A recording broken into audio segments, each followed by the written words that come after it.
declared, waving his hand dismissively.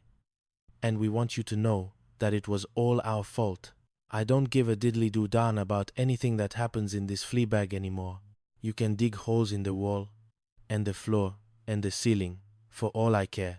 You mean we can stay? Jasper asked, bewildered.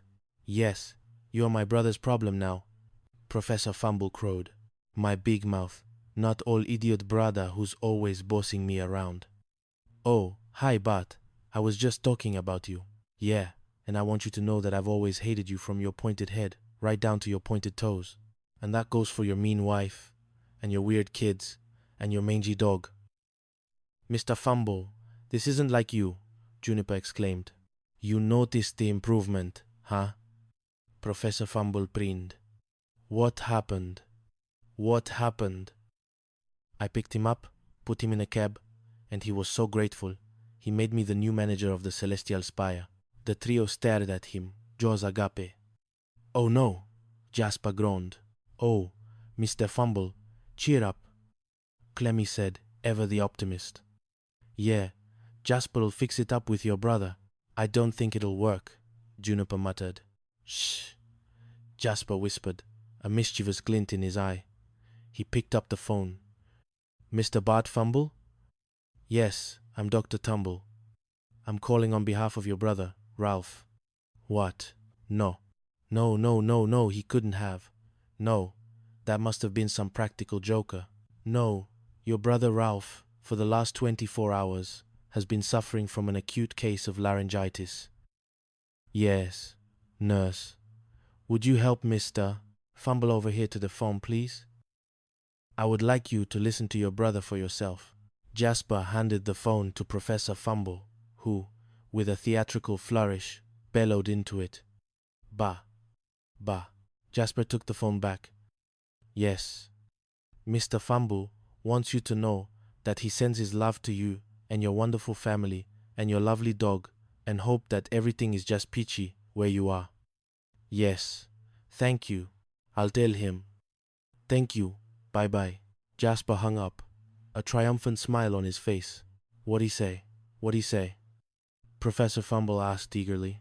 He just says, thank you for doing a great job over here. Jasper lied smoothly. Now, will you call Herbie and tell him to fix that hole in the wall in the thermostat? No! Professor Fumble barked. Then, remembering his new position, added, oh, awesome, thank you. He dashed out, leaving the stunned trio to ponder their continued residency at Coral Crest. Part 4. The Rose Rucus and the Unexpected Guest. A few weeks later, the Coral Crest Apartments was for once relatively peaceful. Professor Fumble, however, was in a state of high anxiety. He burst into the trio's apartment, a frantic look on his face. Shackley, I wonder. But the front door was open, so you just walked right in, huh? Boy, are you strange. I'm strange? Jasper retorted, holding a chicken puppet on his hand. You're the one wearing a chicken.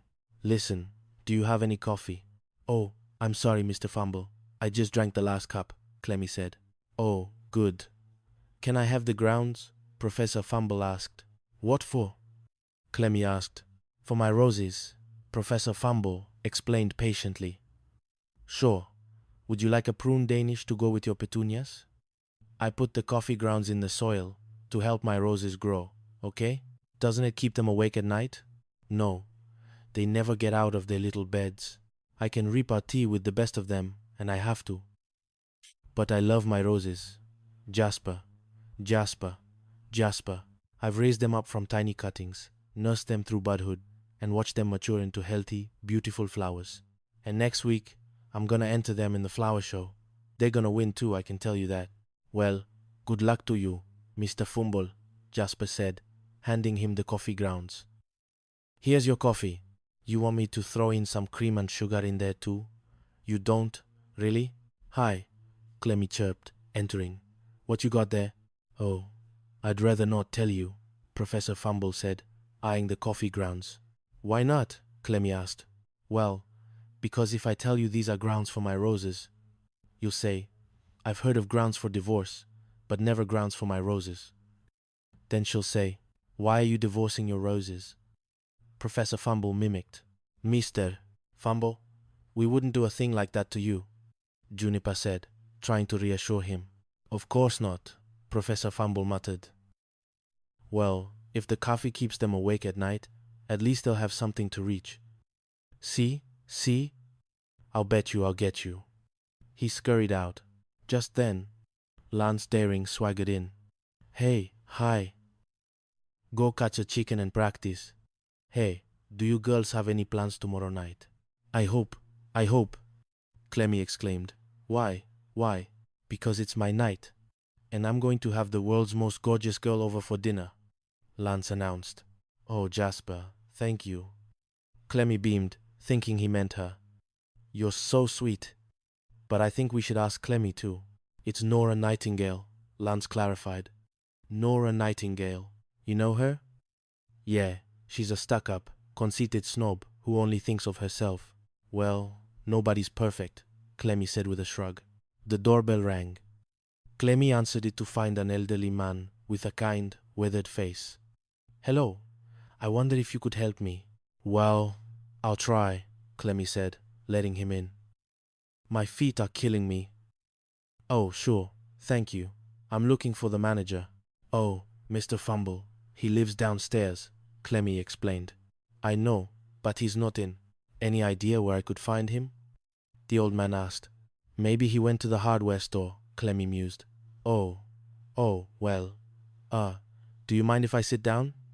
"Thank you." "Maybe he went to the pet store." "Do you mind if I smoke? They have the cutest little puppy in that window." Say, you have a nice tray."